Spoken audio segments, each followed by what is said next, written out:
In our community, we have been socialized to believe that our ability to make a woman happy or please a woman determines whether we're a good man or not. It's an issue in our community, and I don't think we talk about this enough. We can tell you're a good man because she's happy, regardless of her mental state, regardless of whether she's being unreasonable in her desires.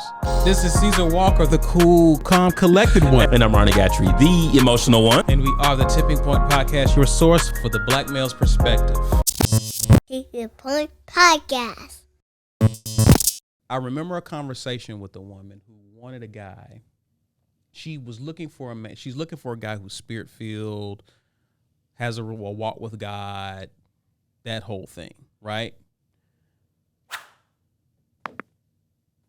She met a guy who checked off that box, but she wasn't interested in him. She wasn't interested in him because, her words, he's lame. So, you want him to be spirit-filled and have this walk with God and have high character, high integrity, respect your boundaries, especially sexually, since you want to wait. But he can't be a lame. He's got to be fly. You're asking for two things that are kind of extremes of one another, because if he's fly and if he's not lame, chances are other women don't think he's lame, which means it's going to be difficult. Like, you're asking for two things that you're asking for a unicorn, because it's very rare to find those two things in the same guy who's still single and isn't out here enjoying women who thinks he's not lame. Like, it's unreasonable. So what else did you tell Sierra? I told her to pray. But my point is, if there's a delusion there in terms of these qualities that you've just picked out of the sky in a guy, and he doesn't meet these qualities, how can he keep you happy? If you're asking for things that most men don't even have, all of these things, right? It's like it's the Superman Clark Kent analogy all over again. You want it all, but how many men have it all who are available and who want you? So we're talking about being a good man and keeping her happy, but what if she's being unreasonable?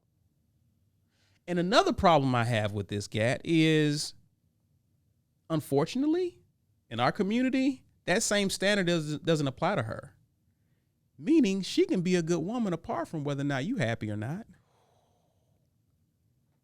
Now, I'll give you, I don't have data. I don't have data for this, but I do have examples. My wedding day. I joke with my wife about this. Doesn't bother me, but it got to where it bothered me at some point on my wedding day.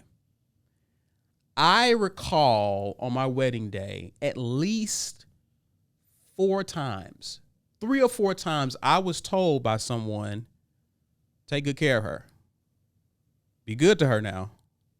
Now, I wasn't with my wife the whole evening, right? I'm greeting friends, family, guests, thanking her for coming out. I wasn't with her. So I don't know. Someone could have told her that. But if I was a betting man, I would bet that they didn't tell her at least 4 times to take care of me. Right? And what's implied, and see, after the first 1 or 2 times, I didn't think nothing of it. But when it got to 3 or 4, I was like, wait a minute. What are you saying? Because one of those 4 times was a repeat by someone. What are you saying? Right. You're saying, we know she's a good woman. We're not quite sure about you. Could be reaching there, but why are you telling me this? That needs an answer. Yeah. Why do you have to repeat that to me? Are you uneasy about me? Right? And I'm sure there are men who've gotten married, who are involved, who've dated other women, met their families. They've gotten that energy from people. I wonder, did the woman get that energy? Steve Harvey. A few months ago, he was on Club Shay Shay show. And he got on a bit of a tangent talking about men asking women what they bring to the table. I sent y'all this clip. You did? I did. I don't think you checked it out, though. You can play it again. But he went on to basically ridicule men. He was like, I don't understand these young men asking women what they bring to the table. And I'm paraphrasing. What do you bring to the table? You're talking about a woman who basically can make another you. You should be taking care of her, not asking what she brings to the table. Now, that was the genesis. Am I doing okay, Black, with that paraphrase? Oh, yeah. Okay. So that was the nucleus of what he said there. Now, again, I'm a believer in community. And one of my things about community is respect for previous generations as well as future generations. I don't think there's enough of that in our community. So out of respect for Steve, I'm not going to, attack him, but I am going to disagree respectfully. And I think this is why a lot of people may see someone like him and think that he's a bit out of touch.